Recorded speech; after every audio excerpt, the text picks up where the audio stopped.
Kajian Fathul Bari Kitabul Manaqib bagian ini ya, Kitabu Fadhaili Ashabin Nabi Sallallahu Alaihi Wasallam, tentang keutamaan para sahabat Nabi Sallallahu Alaihi Wasallam. Masih tentang sahabat nomor satu ya, sahabat yang paling utama, yaitu Abu Bakar radhiyallahu anhu. Bab ke-5 ya, Imam Bukhari membuat judulnya yang mengarah kepada Abu Bakar nih ya. Babu qaulin Nabi sallallahu alaihi wasallam, lau kuntu muttakhidzan khalilan. Ya, bab sabda Nabi sallallahu alaihi wasallam, andai aku diperbolehkan untuk menjadikan seseorang sebagai yang paling dicintai. Ini potongan hadis itu ya. Nah, di bab ini Imam Bukhari memasukkan banyak nih hadisnya, ada 23 hadis. 3 hadis pertama isinya sama. Nah, ini yang bab ke-5 ini ya, potongan hadisnya itu dari 3 hadis pertama. Lau kuntu muttakhizan khalilan latakhaztu Aba Bakrin. Kalau saja aku dibolehkan menjadikan seseorang sebagai orang yang paling aku cintai, pasti aku akan memilih Abu Bakar, itunya orangnya. Nah, 3 hadis yang pertama sama isinya demikian ya. Yang perbedaan dari ketiga hadis ini ujungnya ya, yang pertama walakin akhi wa sahibi, akan tetapi persaudaraan dan hubungan Abu Bakar sebagai sahabat, nah itu sudah cukup. Adapun yang kedua walakin ukhwatul islami afdol, ya, dengan awal yang samanya, kalau saja aku dibolehkan. Nah, di ujungnya hadis yang kedua Rasulullah SAW menjabdakan, akan tetapi persaudaraan Islam itu lebih utama. Kalau di hadis yang ketiga, ya, lanjutannya adalah anzalahu aban, yakni Aba Bakrin, menempatkan Abu Bakar itu sebagai apalah di sini ya sahabat yang dijadikan panutan itu lainnya, sahabat yang dijadikan panutan itu oleh semuanya. Nah, ini semuanya hanya 3 hadis yang pertama ini mengarah itu, menunjukkan di awalnya yang bahkan itunya 3 hadis yang pertama ini ya. Bahkan ini yang dijadikan judul oleh Imam Al-Bukhari, kalau saja aku dibolehkan menetapkan, menjadikan seseorang yang paling dicintai, pasti aku akan memilih Abu Bakar. Padahal sahabat kan ratusan ribu. Inilah itunya diantaranya hadis yang menunjukkan demikian, Abu Bakar itu sahabat yang paling utama. Nah, kita lanjutkan nih ke hadis berikutnya, hadis keempat nih, ini banyak nih, 23 nih hadisnya nih. Hadis yang keempat. Di sini tidak terlalu tidak terlalu menuntut banyak penjelasan. Ibnu Hajar Al-Asqalani juga di sini tidak banyak nih menjelaskan hadis yang keempat. Nah, hadis yang keempat, an Muhammad ibni Jubair ibni Mut'imin an abihi qala atatimra'at tunin nabiyya sallallahu alaihi wasallam fa amaroha antarji'a ilaihi qalat aro'aita in ji'tu walam ajidka ka'annaha taqulu al maut. Qala Rasulullah sallallahu alaihi wasallam in lam tajidini fa'ti Aba Bakrin. Dari Muhammad bin Jubair bin Mut'im, dari bapaknya Jubair bin Mut'im, ia berkata, seorang perempuan datang kepada Nabi Shallallahu Alaihi Wasallam. Kemudian Rasulullah SAW memerintahkan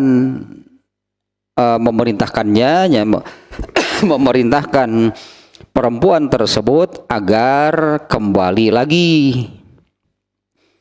Nah, kemudian si perempuan itu mengatakan, bagaimana jika nanti aku datang kepadamu lalu aku tidak menemukanmu? Ka'annaha, kata Jubair bin Mut'im, ya, sepertinya yang dimaksud oleh si perempuan itu adalah Rasulullah SAW sudah wafat. Kata-kata yang tadinya, bagaimana jika nanti aku datang kau sudah tidak ada? Sepertinya yang dimaksud oleh si perempuan itu adalah mautnya, atau Rasulullahnya sudah meninggal, sudah tidak ada. Rasulullah SAW menjawab, in lam tajidini fa'ti Aba Bakrin. Jika kamu tidak mendapatiku maka datanglah kepada Abu Bakar.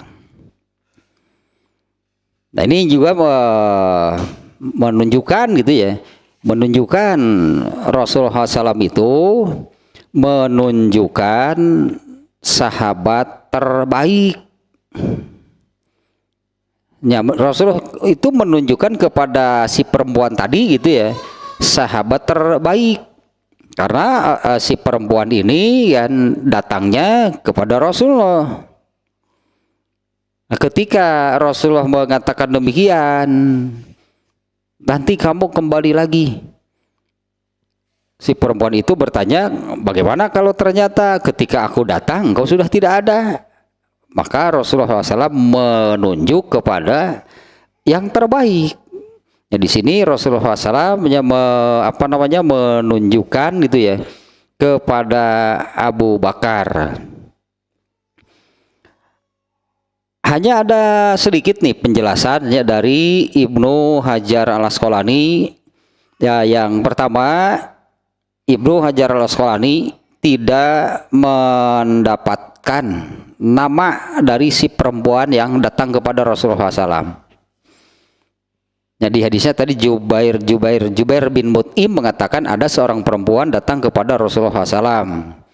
Nah, Ibnu Hajar al-Asqalani ini mengatakan bahwa saya tidak mendapati itu ya, siapa gitu perempuan yang dikisahkan di dalam hadis tadi. Nah, kemudian yang dimaksudnya di sini pun tadi sudah disebutkan ya oleh Jubair bin Mut'im. Si perempuan tadi mengatakan, bagaimana kalau nanti aku datang ternyata engkau tidak ada? Muraduha in ji'tu fawajadtu qad mutta. Yang dimaksud adalah bagaimana jika aku datang fawajadtuka qad mutta, lalu aku mendapatimu engkau sudah wafat. Maza a'malu, apa yang harus saya lakukan? Nah, Rasulullah kan menjawab, datanglah kamu kepada Abu Bakar. Kemudian pada riwayat At-Tabrani, melalui Ismah bin Malik berkata, qulna ya Rasulullah ila man nadfa'u shadaqati amwalina ba'daka, Qala ila Abi Bakrin As-Siddiq. Ismah bin Malik berkata, wahai Rasulullah, kepada siapa kami harus menyerahkan sodakoh dari harta kami ba'daka setelah engkau tidak ada? Kepada siapa kami harus menyerahkan sodakoh kami setelah engkau tidak ada? Rasulullah SAW menjawab, ila Abi Bakrin As-Siddiq. Ya, serahkanlah kepada Abu Bakar As-Siddiq.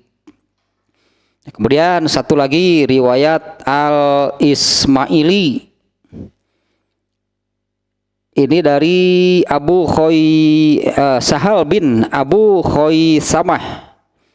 Sahal bin Abu Khaisamah, ia berkata, baya'an nabiyyu sallallahu alaihi wasallam a'rabiyan fasa'alahu in ata alaihi ajaluhu man yakdihi. Faqala Abu Bakrin summa sa'alahu man yakdihi ba'dahu qala Umar. Ya, Nabi membaiat seorang Arab, para Arab pedalaman deh, Arab gunung, Arab kampung. Ya, Nabi membaiat seorang Arab Badui. Kemudian orang itu bertanya kepada Rasulullah SAW, apabila telah datang kepada Rasulullah SAW ajal, ini maksudnya sama nih ya, apabila Rasulullah SAW sudah wafat, man yakdihi, siapa yang memegang, kalau di sini memutuskan, ini siapa yang memegang, apa namanya ya, siapa yang memutuskan sesuatu, gitulahnya, jadi yang memegang urusan berarti. Dia bertanya, jika telah datang kepada Nabi SAW ajalnya, siapa yang memutuskan? Rasulullah SAW menjawab, Abu Bakar. Summa sa'alahu man yakdihi ba'dahu.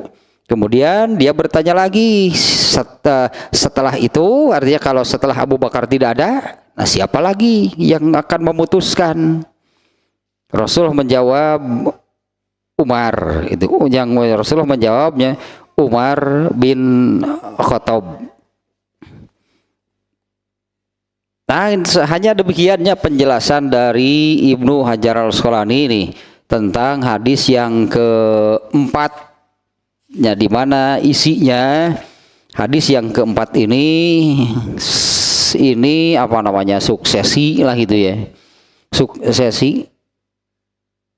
Rasulullah SAW sudah menunjuk, dan di dalam banyak kesempatan, di dalam banyak halnya Rasulullah SAW mengarahkan seperti ini, yaitu setelah beliau tidak ada kemudian siapa? Nah, itu Rasulullah menunjuk kepada Abu Bakar, dan benarlah gitu ya. Kemudian dan setelah Rasulullah SAW wafat, maka pemimpin kaum muslimin, kaum mukminin itu adalah Abu Bakar.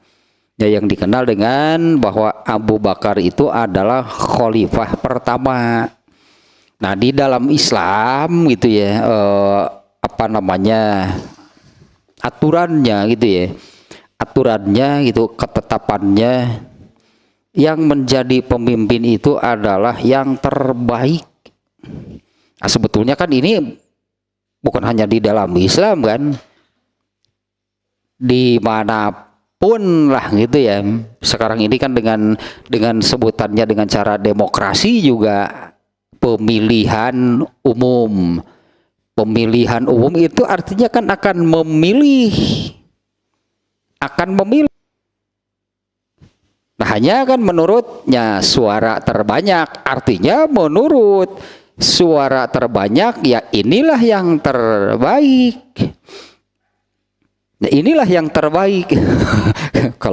Kalau di kita sih jadi susah gitu, karena masing-masing saling membuka keburukan lawannya.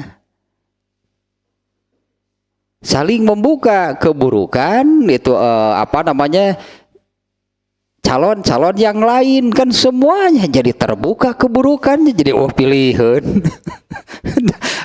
karena demikian kan, si A kelompoknya mungkin lahnya pengikutnya kelompoknya membuka itu keburukan, kelemahan, kekurangan calon B. Kelompok B membuka keburukan, kelemahan, itu kesalahan ini calon si A. Semuanya saling membongkar aib. Akhirnya benar ada pilihan. Pilihan coba. Sekarang apalagi zaman yang yang bukan gibah lagi, namanya tuhmah gitu ya.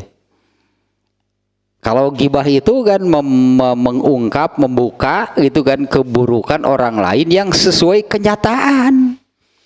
Yang sesuai kenyataan memang demikian gitu ya. Kalau tuhmah kan tidak sesuai kenyataan, artinya mengatakan keburukan seseorang itu ini berupa kebohongan karena tidak sesuai kenyataan. Jadi bukan lagi gibah, namanya tuhmah. Lebih parah, tuhmah lebih berat. Gibah saja sudah berat, gibah itu sudah dosa besarnya, gibah itu sudah dosa besar, apalagi tuhmah. Tetapi kan jangankan diukur dengan, kalau diukur dengan Islam tungtung nama ini situasi sekarang ini gibah tuhmah itu sedang betul-betul dituturkan kita meliur lah pokoknya mah. karena semuanya saling mengungkap keburukan lawannya. Tujuannya kan, tujuannya pasti ingin menjatuhkan lawannya, ingin ingin memunculkan bahwa nih calon yang diusungnya inilah yang terbaik, kalau lawannya itu nih keburukannya.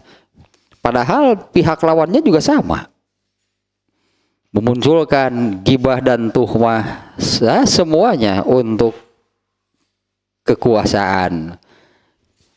Liur nutur nage. Karena sudah tidak bisa ya kita sulit lah katanya. Kalau berita di sosmed dan sebagainya lah, di berbagai media yang muncul itu adalah yang demikian, saling memunculkan gibah dan tuhmah kepada calon itu yang menjadi lawannya dalam pemilihan. Nah, ini menunjukkan bahwa tentu yang terbaik yang harus menjadi pemimpin itu adalah yang terbaik. Nah, Rasulullah SAW itunya mengisyaratkan Abu Bakar sebagai sahabat terbaik itu karena banyak memiliki kelebihan, banyak memiliki keutamaan. Ini sampai hadis yang keempat hanya demikian. Intinya Rasulullah SAW itu berisyarat, karena yang dimaksud oleh si perempuan tadi, bagaimana kalau aku kembali, aku datang lagi, engkau sudah tidak ada, terus aku harus datang kepada siapa? Rasulullah menunjuk Abu Bakar. Kemudian tadi satu lagi ada yang menanyakan demikian di hadis di riwayat At-Tabrani tadinya. Sahal bin Abu Khaisamah, yang sebelumnya yang ini siapa tadi, Ismah bin Malik ya, dia bertanya kepada Rasulullah SAW, wahai Rasulullah SAW, kepada siapa kami harus menyerahkan zakat, infak, sodakoh lah gitu. Di sini sebut sodakoh secara umum. Harus kepada siapa kami menyerahkan sodakoh setelah engkau tidak ada? Ya, harus kepada siapa kami menyerahkan sodakoh harta kami setelah engkau tidak ada? Rasulullah menyebut Abu Bakar. Kemudian satu lagi siapa tadi, Sahal bin Abu Khaisamah yang mengatakan Rasulullah membayat seorang Arab Badui Kemudian orang itu mengatakan, bagaimana kalau engkau sudah wafat, terus yang memegang urusan, yang memutuskan sesuatu siapa? Rasulullah juga menunjuk kepada Abu Bakar. Nah, kalau setelah Abu Bakar tidak ada, siapa? Umar bin Khattab. Itu sudah disebutkan oleh Rasulullah SAW. Nah, tapi intinya bahwa yang menjadi pemimpin itu adalah yang terbaik. Nah, karena kan ternyata diadakan pemilu itu kan sebetulnya untuk memilih pemimpin yang tentunya, makanya dicalonkan itu dianggap inilah yang terbaik. Meskipun kenyataannya tidak ada yang baik. Nah, anggaplah jadi seperti ini. Rasulullah SAW itu, ini hadisnya, Rasulullah SAW itu apabila dihadapkan pada dua pilihan yang sama-sama buruk, maka Rasulullah SAW akan memilih yang keburukannya lebih sedikit. Kalau dihadapkan pada pilihan, misalnya gitu ya, pilihan buah mangga, buah apel, misalnya buah gitulahnya, yang satu seger, yang satu buruk, atau lain gak dititah milih atau gitu, mamanya yang milih nu buruk. Justru pada mau buruk dua nana, tapi harus itu dipilih. Maka Rasulullah SAW akan memilih yang keburukannya lebih sedikit, yang keburukannya lebih ringan. Nah, itu berarti sudah benar itu menjalankan menjalankan apa yang dicontohkan oleh Rasulullah SAW ketika menghadapi situasi yang demikian. Ya, kalau yang satu buahnya segar begitu ya, buahnya segar, mantap lah buahnya. Kemudian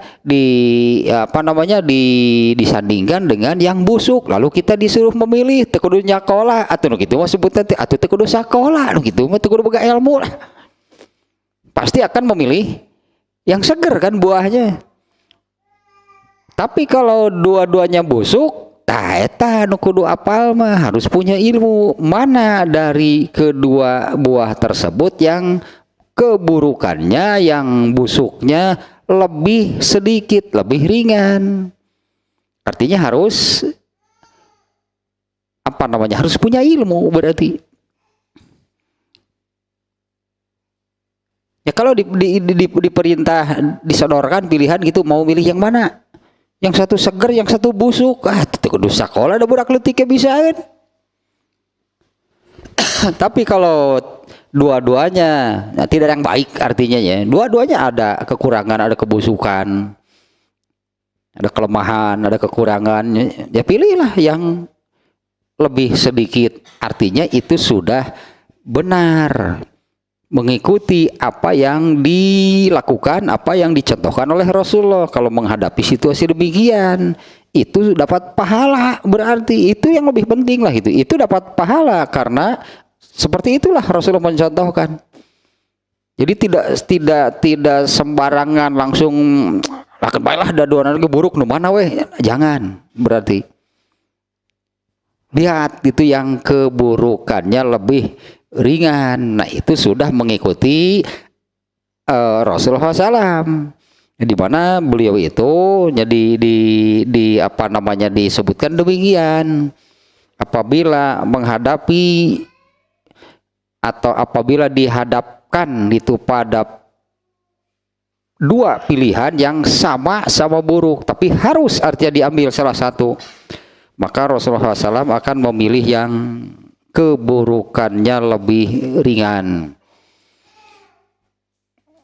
Kalau bicara secara umum gitu ya, nanti juga di hadis berikutnya ini ada nih, kalau bicara secara umum.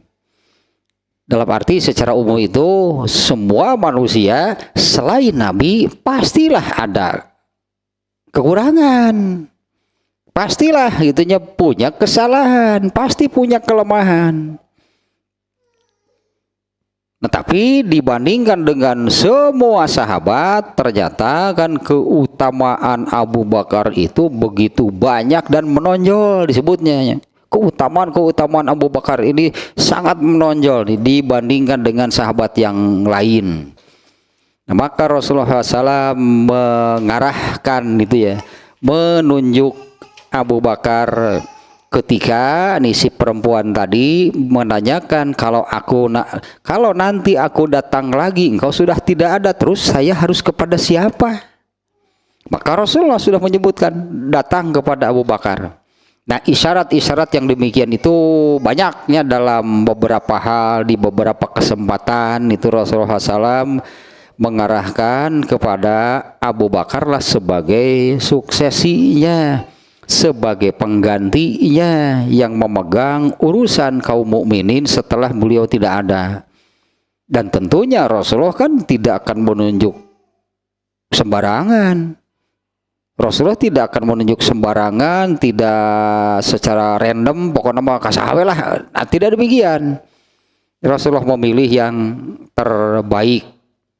Nah, ini kan hadis ini nih oleh Imam Bukhari kan ditempatkan di dalam bab sekarang ini kan tentang keutamaan Abu Bakar. Nah, di mana tentunya nih pelajarannya bagi kita, artinya banyak nih nantinya hal yang bisa kita tiru, banyak hal yang bisa kita ikuti itu dari apa yang diamalkan oleh Abu Bakar. Meskipun levelnya jangan harap sama dengan Abu Bakar, ngimpi jika Abu Bakar teh yang sarojeng saya. Ini kemarin juga sudah disampaikan nih hadisnya nih. Anas bin Malik mengatakan, ini hadis awalnya akal awalnya seperti ini sih ya. Rasulullah SAW itu ada orang Arab Badui deh ini. Orang Arab Badui itu yang dia menanyakan Rasulullah, saya bisa nggak nanti di akhirat bersama itu? Saya bisa nggak di akhirat nanti bersama Rasulullah? Nah, Rasulullah kemudian menjawab secara normatif, anta ma'aman ahbabta, kamu akan bersama orang yang kamu cintai. Nah, Anas bin Malik yang mendengar obrolan itu, Anas bin Malik kemudian mengatakan, tidak pernah aku merasa bahagia gitu selama beragama Islam. Selama beragama Islam, tidak pernah aku merasa bahagia dibandingkan dengan mendengar sabda Rasulullah tadi, yaitu kamu akan bersama orang yang atau bersama siapa yang kamu cintai. Karena di dalam diri Anas bin Malik sudah tertanam yang kemudian dia katakan, aku sungguh mencintai Rasulullah, aku sungguh sangat mencintai Rasulullah, sungguh aku sangat mencintai Abu Bakar, aku sangat mencintai Umar bin Khattab. 3 atunya yang disebut oleh Anas bin Malik.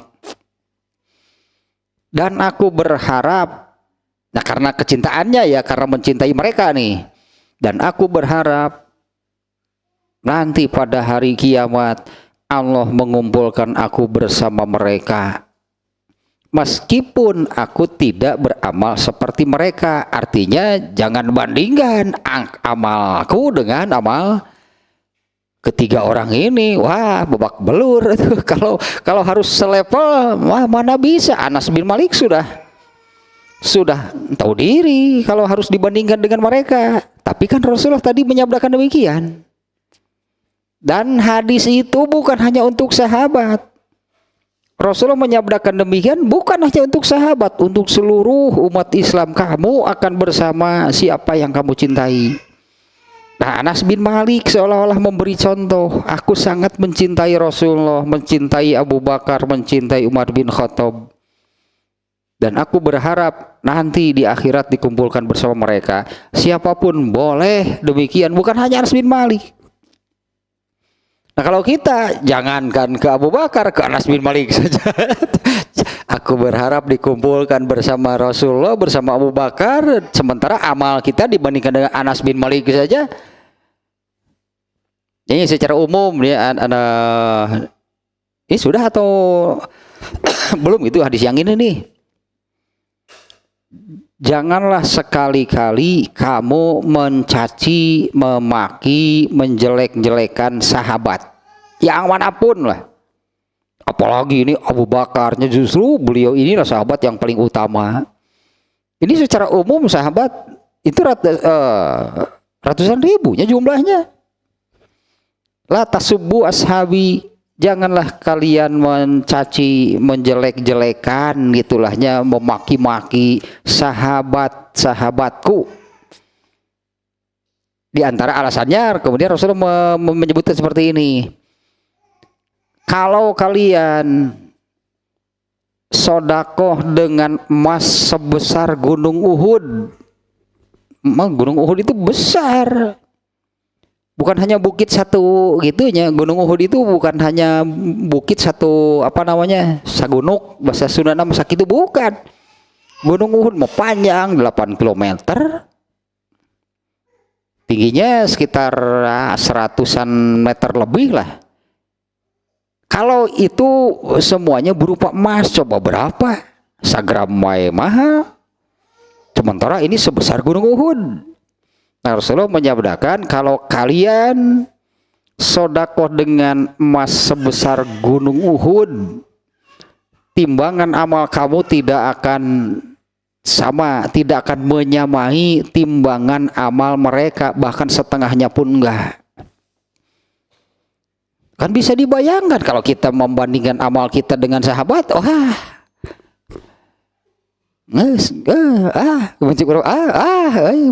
berarti ke surga itu. Jadi mau Anas bin Malik saja mengatakan demikian.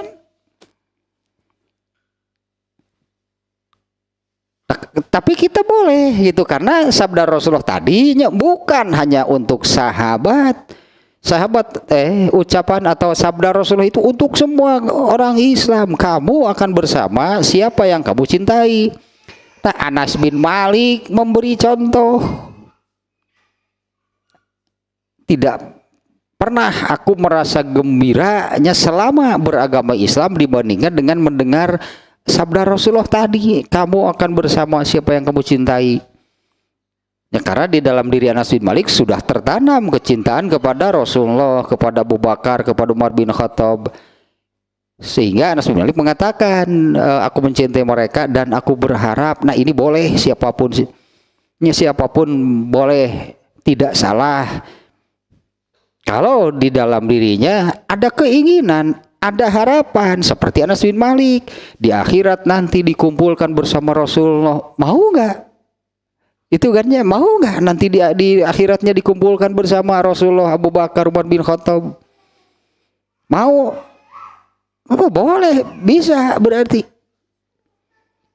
Meskipun amal kita jangankan dibandingkan Abu Bakar, dibandingkan Anas bin Malik saja amal kita ini gambarannya seperti tadi. Kita sedekah sebesar gunung Uhud, sedekah dengan emas sebesar gunung Uhud, timbangan amal kamu nggak akan sampai, nggak akan sepadan dengan timbangan amal sahabat, bahkan setengahnya pun enggak. Tapi tetap berartinya ya cintailah gitu Rasul, cintailah para sahabat. Ya, dengan sabda Rasulullah tadi, kamu akan bersama siapa yang kamu cintai. Nah, yang paling utama gitunya dari Abu Bakar, yang Anas bin Malik mengatakan demikian, jangan bandingkan amalku dengan Abu Bakar. Karena memangnya Abu Bakar itulah itu sahabat terbaik, sahabat paling utama, sahabat urutan teratas istilahnya. Di antaranya di hadis nomor 4 ditunjukkan dengan dalam kejadian ini, seorang perempuan yang datang kepada Nabi, kemudian Rasulullah memerintahkannya untuk kembali lagi. Si perempuan tadi kemudian menanyakan, jika nanti aku datang lagi, kembali lagi, engkau sudah tidak ada, aku harus datang kepada siapa? Rasulullah menunjuk, in lam tajidini fa'ti Aba Bakrin. Jika kamu tidak mendapatiku, maka datanglah kepada Abu Bakar.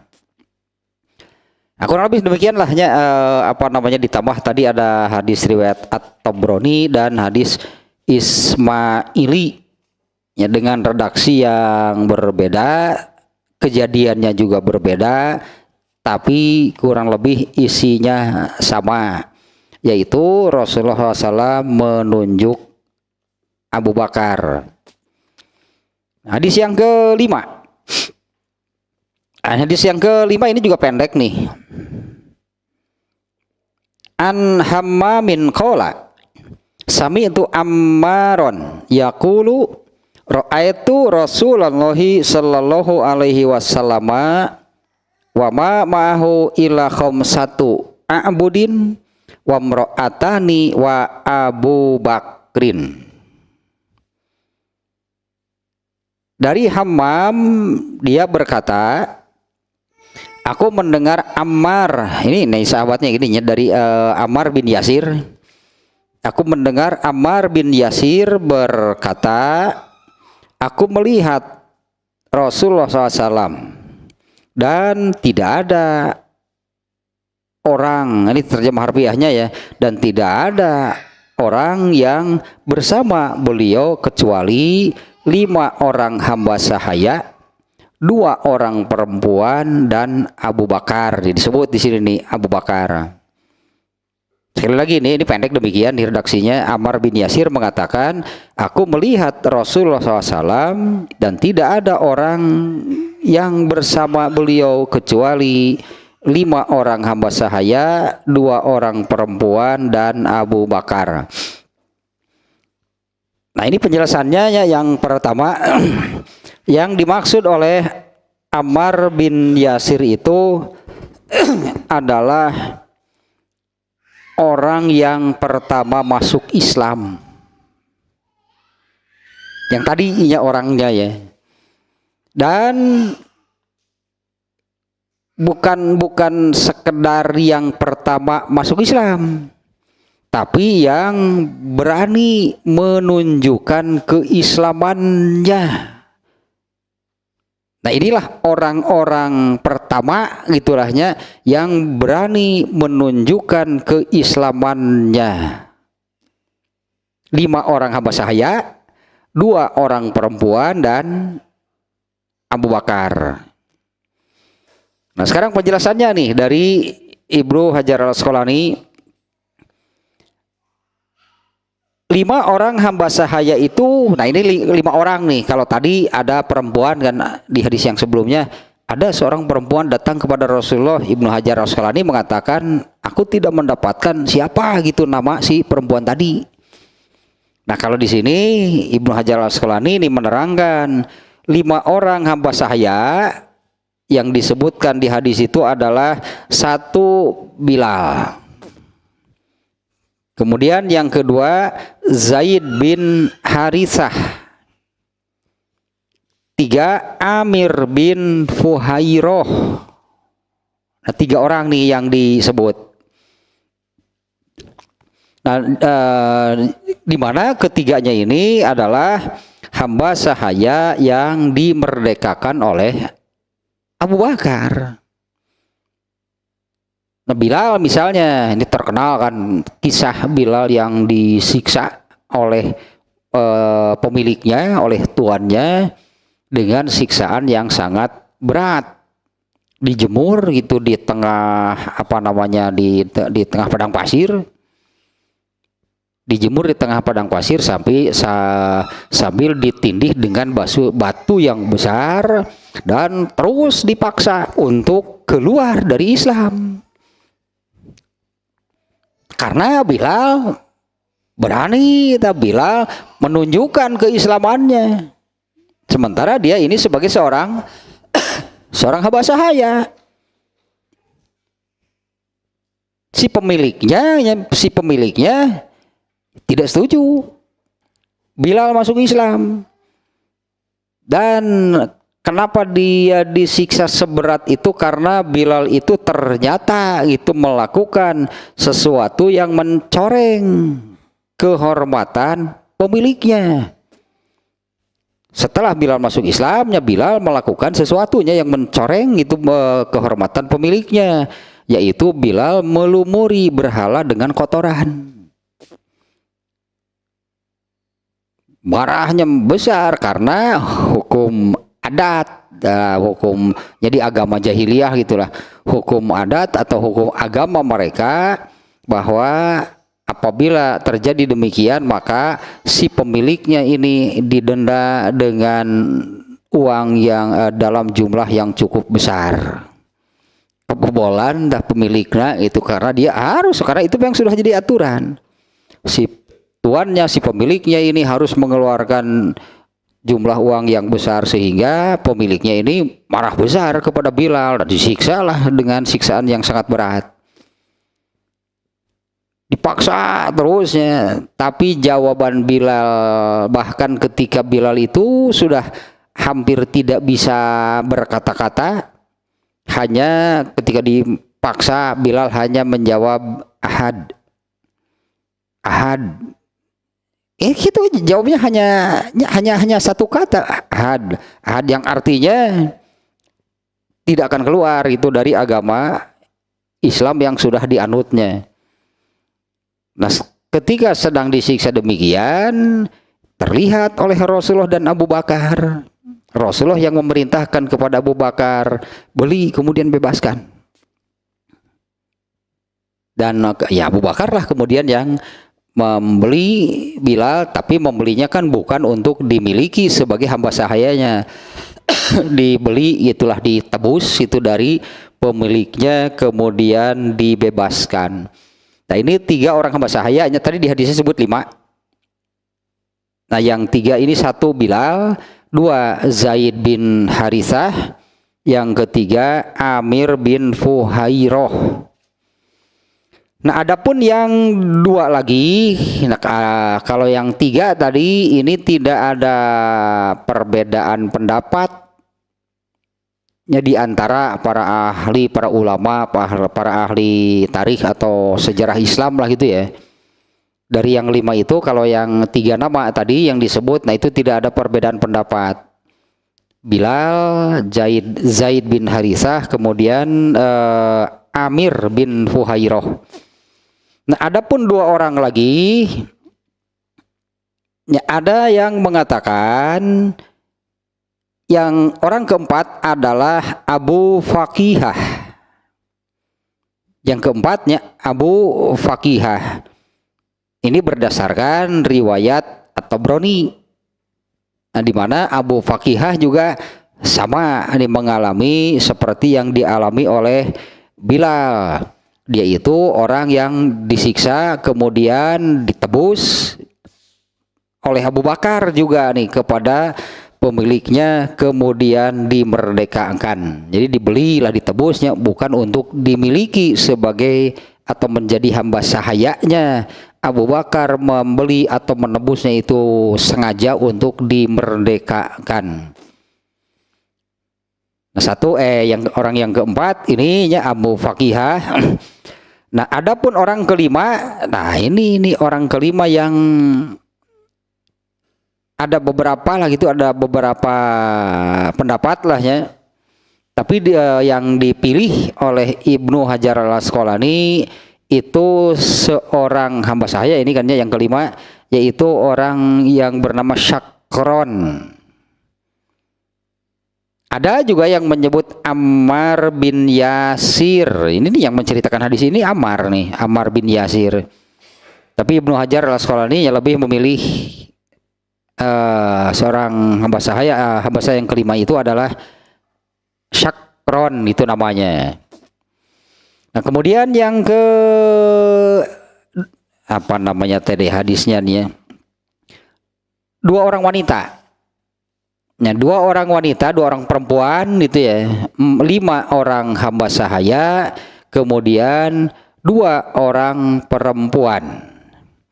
Nah adapun 2 orang perempuan itu, yang pertama adalah Khadijah, ya pastinya istri Rasulullah SAW. 1 Khadijah, dan yang kedua adalah Ummu Aiman.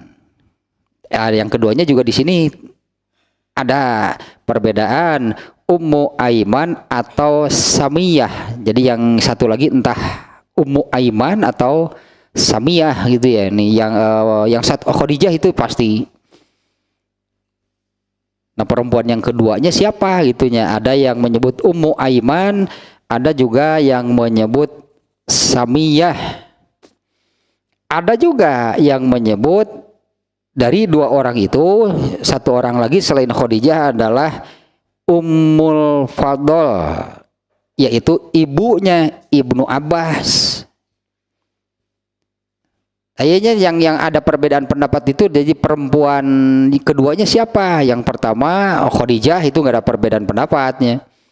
Karena Khadijah kan yang paling dulu kan yang mengetahui itu bahwa Muhammad SAW itu seorang nabi. Khadijah yang paling dulu tahu.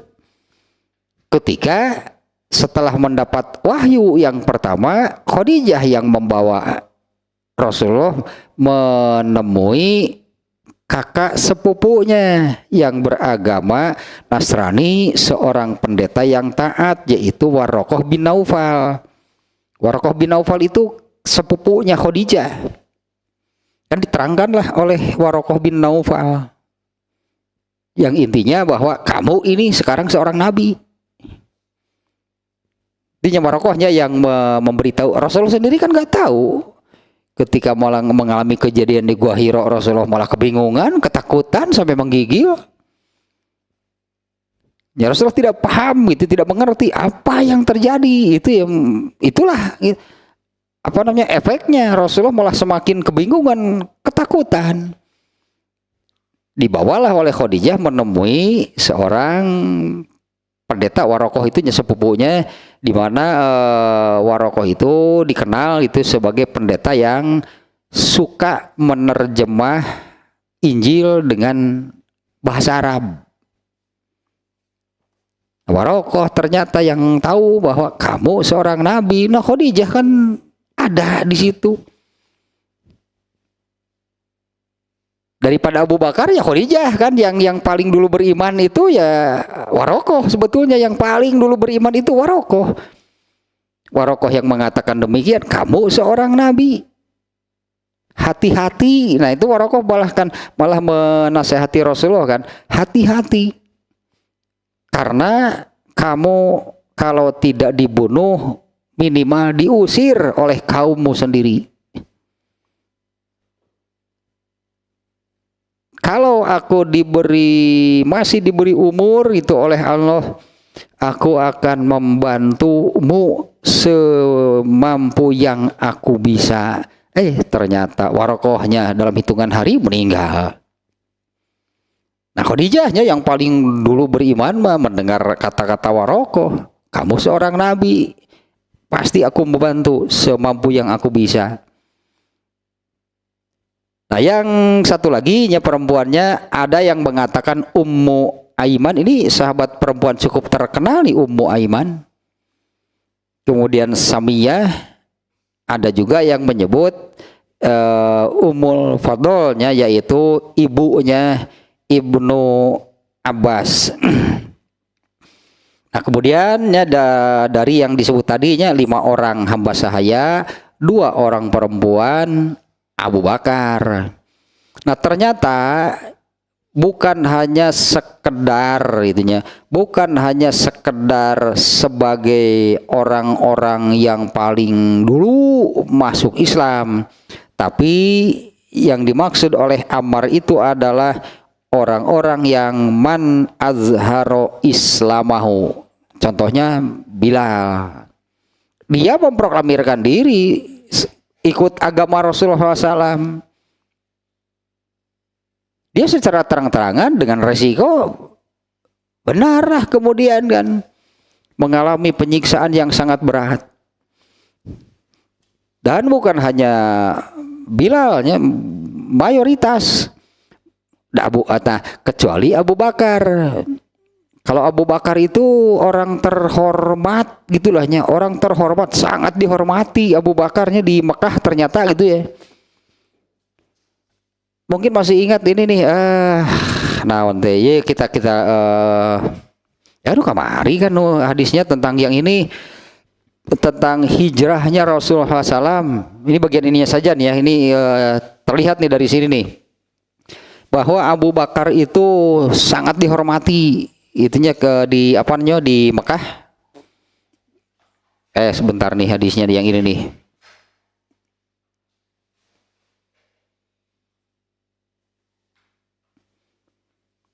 Nah, yang ini nih.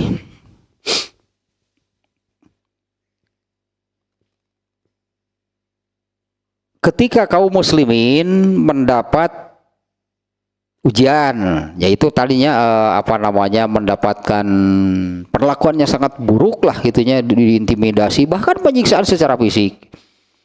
Ketika kaum muslimin mendapat ujian, Abu Bakar keluar berhijrah menuju Habasyah, Ethiopia. Ini dikenalnya bahwa hijrah pertama para sahabat itu ke Habasyah, ke Ethiopia, bukan langsung ke Madinah. Jadi ada sahabat yang, tapi waktu hijrah ke Ethiopia ini Rasulullah sendiri tidak ikut. Abu Bakar hijrah menuju Habasyah, Ethiopia. Ketika sampai di Barkal Gimad, dia didatangi oleh Ibnu Daginah namanya. Ketika berarti sedang di jalan, Abu Bakar sedang di jalan mau hijrah menuju Habasyah. Ketika sampai di satu tempat yang namanya Barkal Gimad, ia didatangi oleh Ibnu Daginah, seorang kepala suku. Kemudian ia berkata, "Kamu hendak kemana, wahai Abu Bakar?" Abu Bakar menjawab, "Kaumku telah mengusirku, maka aku ingin ke tempat lain agar aku bisa beribadah kepada Tuhanku." Ibnu Daginah berkata, "Seharusnya orang seperti Anda tidak patut keluar dan tidak patut pula diusir karena Anda termasuk." Nah, ininya yang menunjukkan Abu Bakar orang terhormat. Ibnu Daginah mengatakan demikiannya, seharusnya orang seperti Anda tidak patut keluar, tidak patut untuk mendapat perlakuan demikian. Nah, kemudian Ibnu Daginah kan memerintahkan Abu Bakar untuk kembali lagi, biar aku yang menjadi jaminan atas kaummu. Nah, ternyata akan diterimanya. Lalu Abu Bakar itu kan diberi syarat, boleh kamu beribadah tapi di rumah. Karena ibadah kamu, bacaan Quran kamu itu mempengaruhi anak-anak dan istri kami. Itu menurut orang-orang jahiliyah.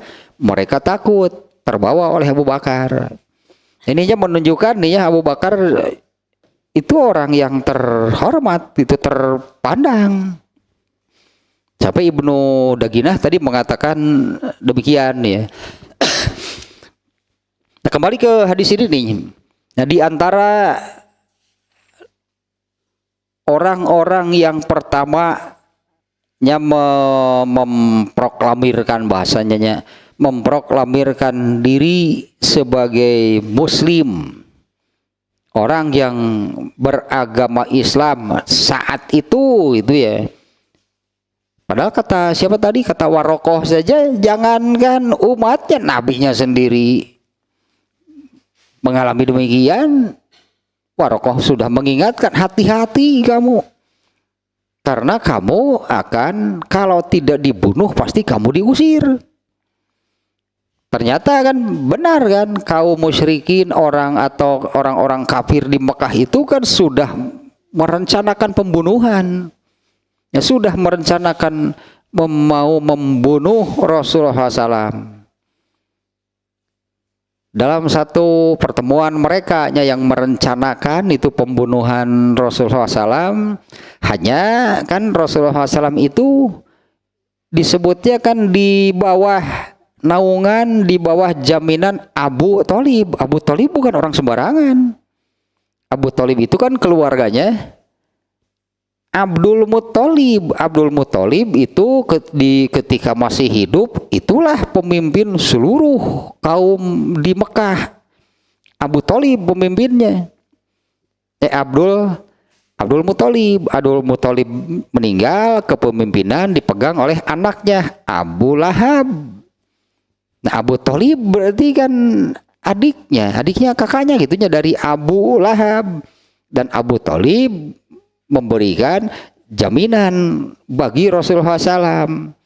Nah, sehingga kan asa kehalangan wae itu teh mau mencelakakan, mau membunuh Rasulullah itu karena di bawah jaminan Abu Thalib.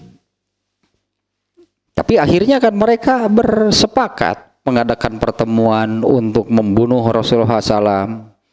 Tapi masalahnya siapa yang mau menjadi pelakunya, menjadi eksekutornya siapa? Eta sararea ge ari sepakat lah bunuhnya. Ya saat sok anu nuani. Nah, ternyata pas bagian itu nggak ada yang bicara. Rapat deui, kesimpulannya iya soklah sepakat kita bunuh Muhammad. Ini siapa yang mau menjadi eksekutornya? Akhirnya kan Umar bin Khattab yang menyanggupi. Saya bener preman Umar bin Khattab kenapa janggung badak itu Umar bin Khattab.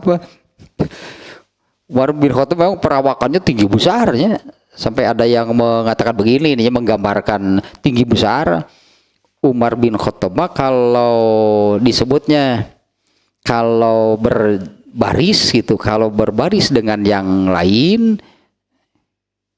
seolah-olah yang lain itu duduk, Umar bin Khattab berdiri sendirian.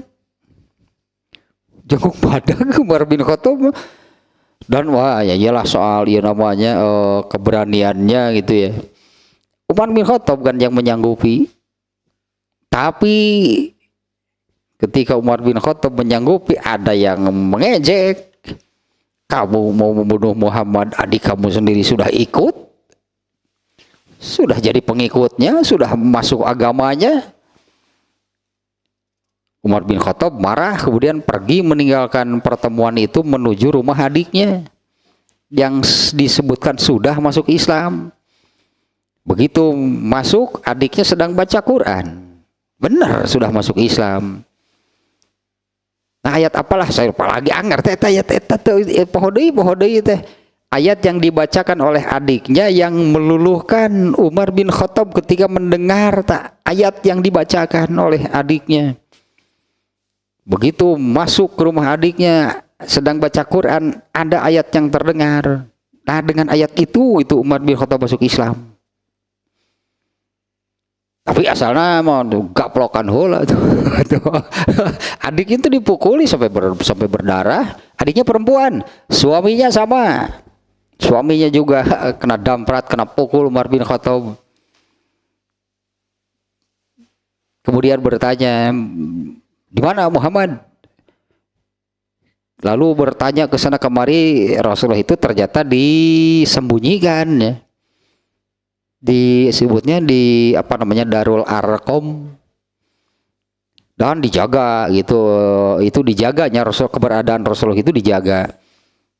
Ketika Umar bin Khattab datang ke sana, penjaganya itu mengatakan, lapor kepada Rasulullah, Umar bin Khattab datang mau bertemu, bagaimana? Boleh, silakan masuk. Oleh Rasul dipersilakan masuk. Nah, ternyata masuk itu kan masuk Islam. masuk rumah, kemudian masuk Islam. Berarti ini dia hadis yang kelima, berarti barusannya. Hadis yang kelima, ternyata Abu Bakar juga kan keberaniannya luar biasa nih. Kata Ammar bin Yasir, ra'aitu Rasulullah sallallahu alaihi wasallam wa ma ma'ahu illa khamsatu a'budin wa imra'atani wa Abu Bakrin. Ya, aku melihat Rasulullah SAW dan tidak ada orang yang bersamanya kecuali 5 orang hamba sahaya, 2 orang perempuan dan Abu Bakar. Maksud dari Ammar bin Yasir ini adalah mereka inilah orang-orang yang berani itunya menunjukkan keislaman mereka. Padahal ini masih sangat awal gitulah ya. Nah, di mana kan ketika Rasulullah SAW diperintah oleh Allahnya di dalam surat naon teh, fa'anzir ashiratakal akrobin, itu diperintah oleh ayat itu ya. perintahnya isinya kurang lebih Allah itu sudah memerintahkan umumkan gitulah, gitu, umumkan kepada khalayak ramai bahwa kamu ini nabi. Asalnya belum ada yang tahu itunya, asalnya belum ada yang tahu. Nah, melalui ayat tersebut Allah memerintahkan agar Rasulullah SAW itu mengumumkan secara terbuka. Kemudian Rasulullah SAW naik ke Bukit Sofa. Naik ke Bukit Sofanya, Sofa tempat sa'i. Naik ke Bukit Sofa dan memanggil pokoknya semua kabilah lah. Lalu mereka menghampiri Rasulullah SAW. Lalu Rasulullah SAW menyampaikan, apa kalian percaya kalau saat ini dari balik bukit ini akan ada pasukan besar yang akan menyerang kalian? Semuanya menjawab, kami percaya. Kami sedikit pun tidak melihat celah, gitu sebutnya. Sedikit pun kami tidak melihat celah bahwa engkau berdusta. Kan mereka masyarakat gitu ya. Mereka masyarakat yang bersepakat memberi Rasulullah SAW gelar Al-Amin, si jujur, nggak pernah Rasulullah berdusta. Nah, sehingga ketika Rasulullah menyampaikan demikian, mereka mengatakan, kami percaya, kami tidak melihat celah bahwa engkau berdusta. Nah, kemudian Rasulullah kan menyampaikan yang berikutnya, Rasulullah SAW menyampaikan, aku sampaikan kepada kalian ancaman yang berat, besar jika kalian tetap seperti ini. Abu Bakar, Abu Lahab saat itu kan yang langsung berbalik arah dari asalnya mengatakan kami percaya, Abu Lahab mengatakan bahwa kamu pendusta. Nah, di awal-awal ini kan, dari awal saja kan penentangan itu kan darinya. Ini kan pemimpin kaumnya Abu Lahab. Abu Lahabnya seperti itu, ya bawahannya juga ikut. Andai Abu Lahab saat itu kami percaya saya masuk Islam, ini pengikutnya pasti orang Mekah pasti masuk Islam. Ternyata kan Abu Lahab lah yang menentang paling keras, ya pengikutnya kaumnya kemudian mengikuti. Nah, sehingga yang masuk Islam sembunyi-sembunyi. Dan bukan orang-orang berpengaruh ternyata, kecuali Abu Bakarnya. Abu Bakar memang orang terpandang, orang terhormat karena termasuk juga di masa jahiliyahnya pun itunya Abu Bakar itu terpandang terhormat karena memiliki ini diantaranya karena memiliki perniagaan yang besar. Abu Bakar orang kaya, makanya tadi membebaskan banyak hamba sahaya, bukan hanya satu, yang membebaskan hamba sahaya yang harganya teh sagunahan we. Siapa tadi kan yang 3 hamba sahaya kan dibebaskan oleh Abu Bakarnya, Bilal, Zaid bin Harisah, kemudian Amir bin Umayyah tadi.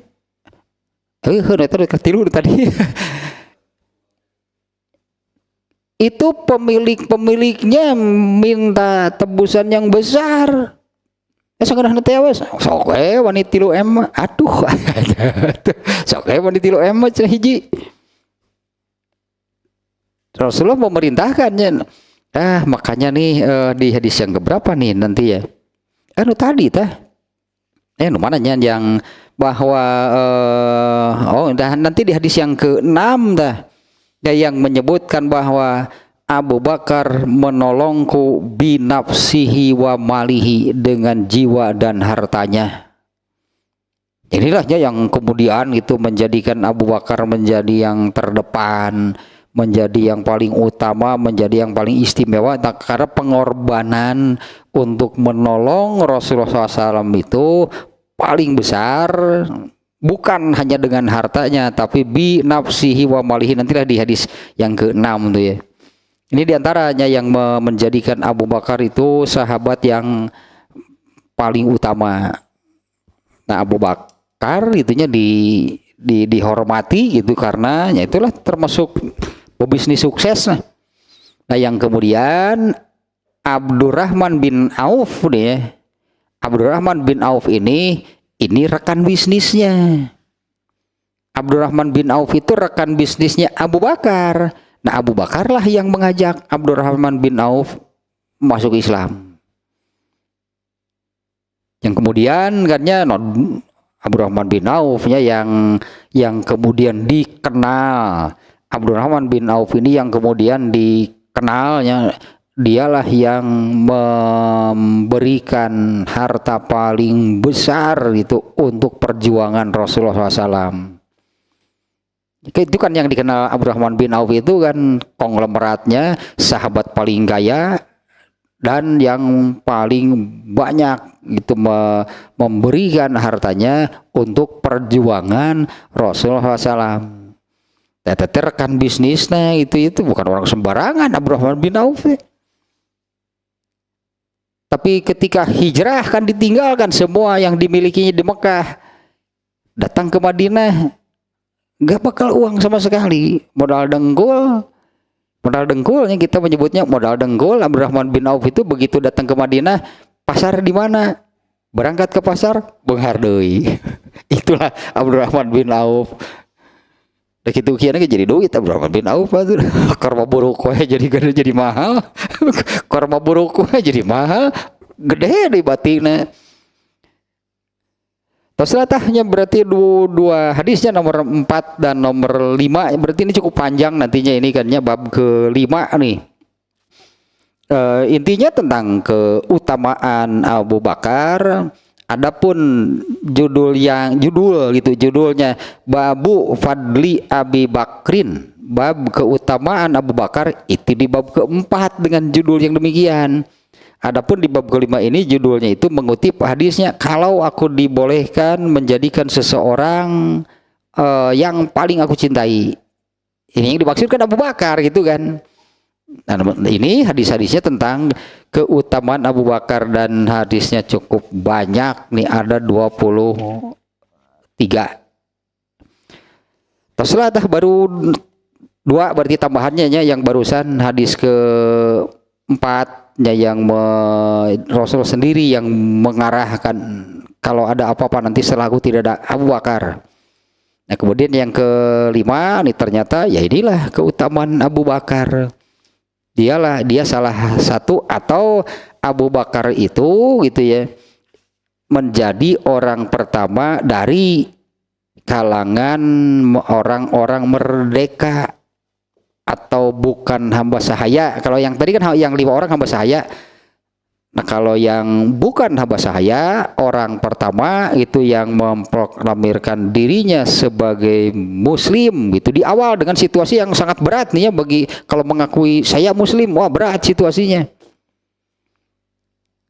Ya Abu Bakar itu orang pertama selain hamba sahaya atau manusia merdeka itu ya.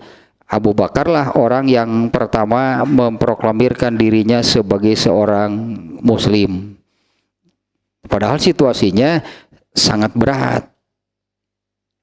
Tapi Abu Bakar berani demikian dan ditunjukkan lah itunya dengan, nah nanti di hadis ke-6, Abu Bakar itu membantu menolong perjuangan Nabi SAW itu dengan jiwa dan hartanya.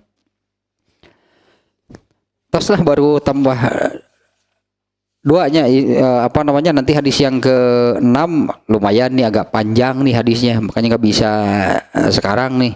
Kasusnya juga agak unik nih nanti nih, antara antara Umar bin Khattab dan pernah terjadi sesuatu lah yang tidak mengenakan gitu antara Abu Bakar dan Umar bin Khattab. Atau salah kedilah tanya hadis yang ke-6 nanti insya Allah kita lanjutkan.